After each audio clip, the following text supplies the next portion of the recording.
Magandang umaga sa inyong lahat. Gayon din sa mga kasama natin sa ating online live streaming sa mga social media platforms natin, Facebook at YouTube. Ang atin ding pagbati sa inyong lahat ng isang mapagpalang araw. Mga kapatid, sumapit na tayo sa ika-6 na linggo sa panahon ng Pasko ng pagkabuhay ng Panginoon. Inihahanda tayo sa isang mahalagang okasyon sa ating simbahan sa susunod na po itong linggo. Ang solemnidad ng pag-akyat ng Panginoon sa langit. Kaya kung inyong mapapansin sa mga pagbasa, ang tema ay puro mga habilin ni Jesus sa kanyang mga alagad at maging sa atin na ring mga mananampalataya. At partikular ngayong linggong ito, napakaganda ng bilin sa atin ni Jesus bago siya umakyat sa langit.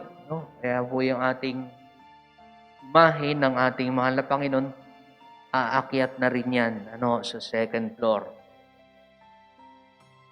At lalabas na lang ulit yan sa pagkabuhay. Ano po? Kaya ang bilin ng ating mahal na Panginoon sa kanyang mga alagad, manatili kayo sa aking pag-ibig. Abide in me.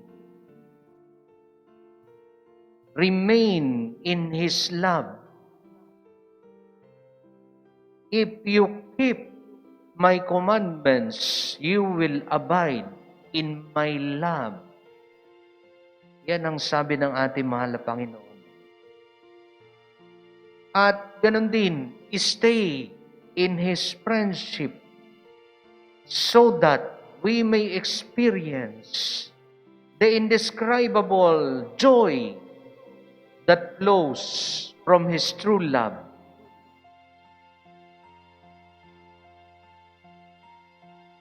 Kaya nga, kung tayo mananatili sa pakikipagkaibigan kay Jesus, makaka-experience tayo ng ligaya na dumadaloy, umaagos sa pag-ibig ng Panginoon. Kaya nga, dinugtong niya yung kanyang bagong utos, love one another as I love you.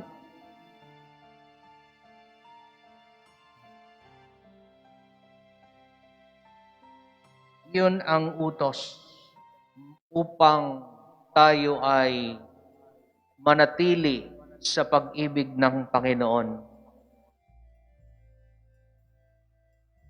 Magmahalan kayo gaya ng pag-ibig ko sa inyo.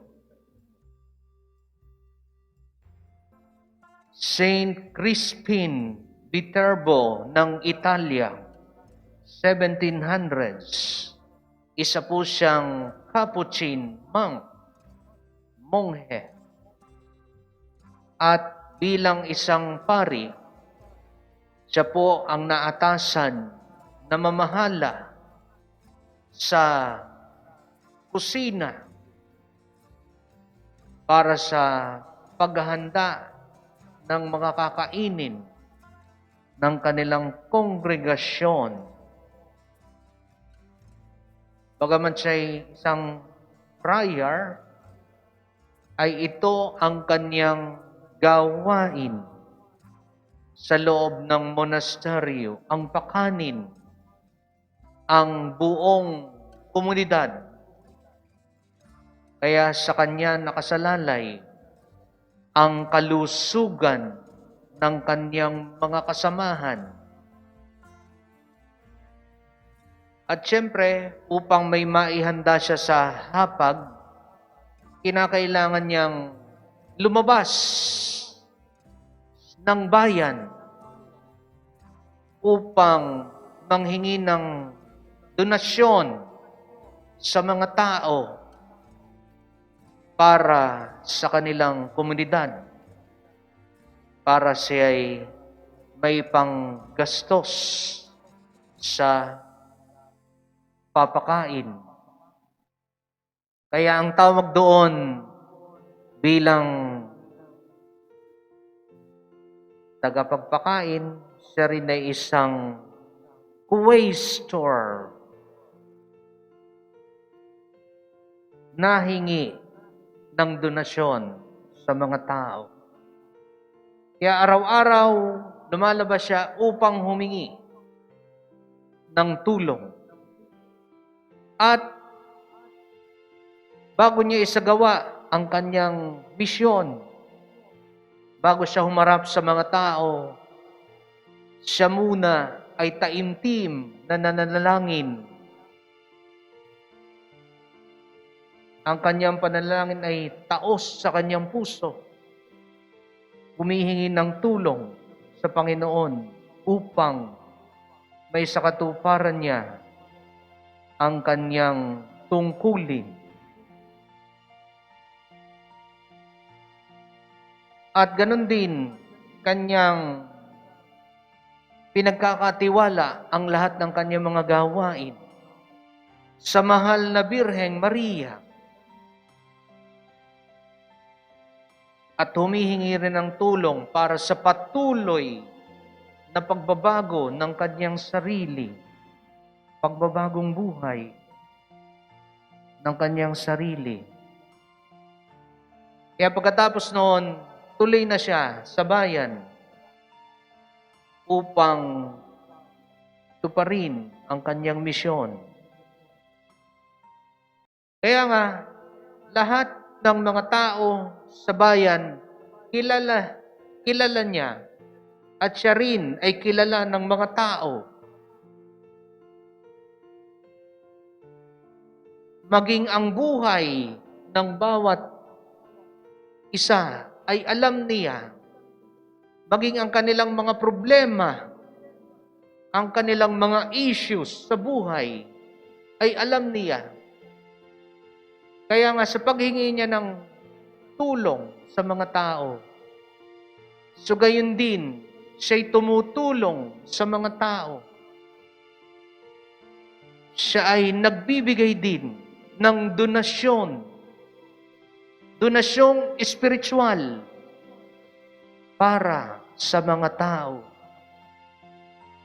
Sa pamamagitan ng kanyang mabuting pagpapayo, sa pamamagitan ng kanyang pakikinig sa kanilang mga hinaing, sa pagbibigay solusyon sa mga problema ng mga tao, sa pamamagitan ng kanyang pamamagitan, peacemaker, pakikipagkasundo sa mga taong hindi nagkakaunawaan. At siya rin ay tagapagpayo, tagapagpaalala sa mga tao na nagiging masama, sa mga negosyante na nagiging sakim at gahaman sa pera, kanyang pinapayuhan at sinasabihan ng kanilang mga maling mga tendencies. At garon din sa mga opisyales na tiwali ay kanya ring sinasabihan, payong kapatid, walang takot. Kaya nga, yun ang kanyang pamamaraan ng pagbibigay ng kanyang spiritual donation sa mga tao. So, anong naging resulta ng kanyang ganitong gawain sa mga taong na kanyang nakasalamuha, sa komunidad na kanyang pinupuntahan. So ang mga tao ay namuhay sa ilalim ng pag-ibig ni Kristo.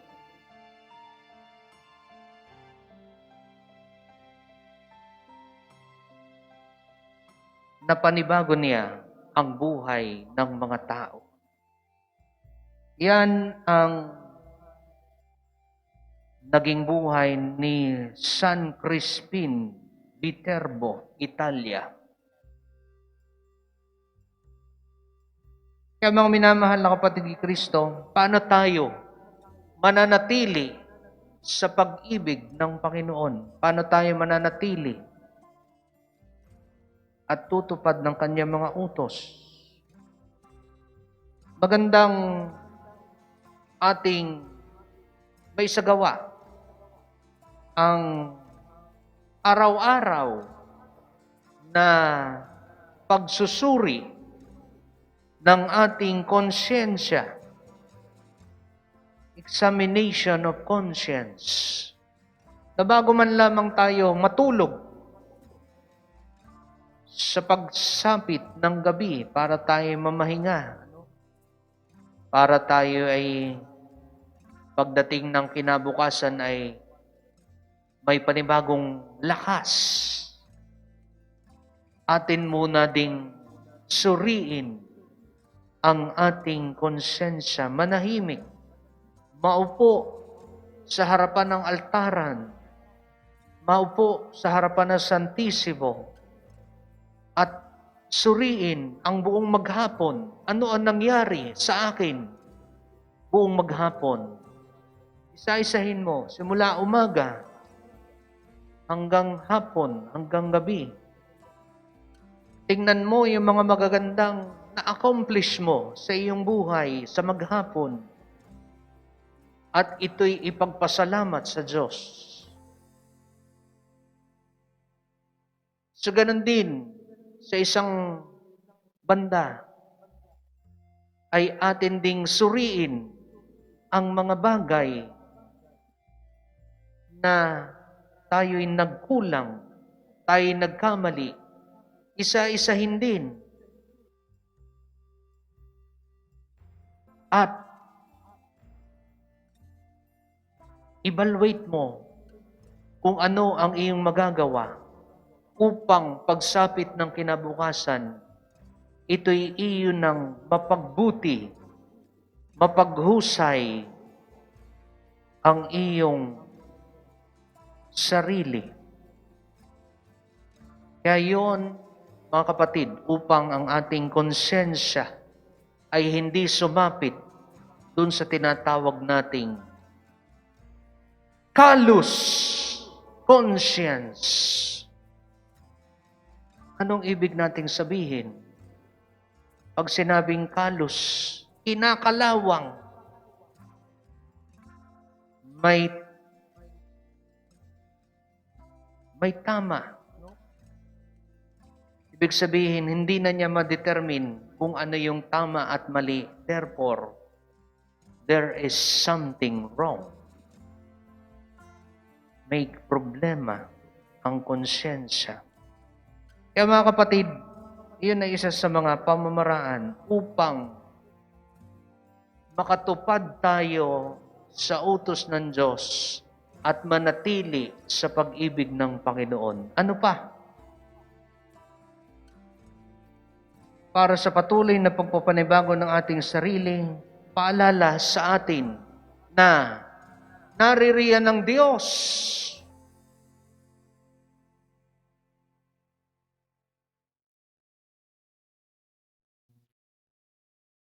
May Diyos. So wag nating aakuin na kaya na natin ang sarili. Di na natin kailangan ng tulong ng Diyos. Kaya paalala sa atin, may Diyos. Sa ikalawang pagbasa, sinasabi doon, ang Diyos ay pag-ibig. No? Mula sa unang sulat ni Juan.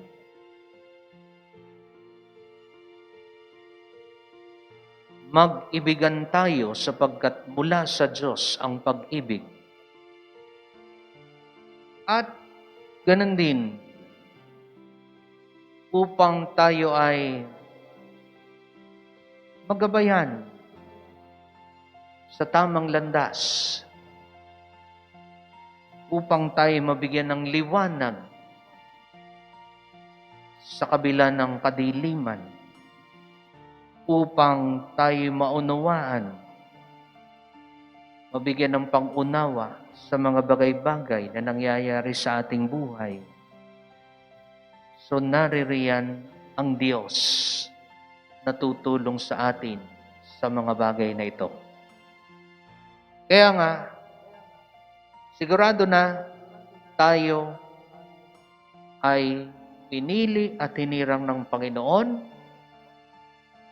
upang tayo ay mamunga ng sagana.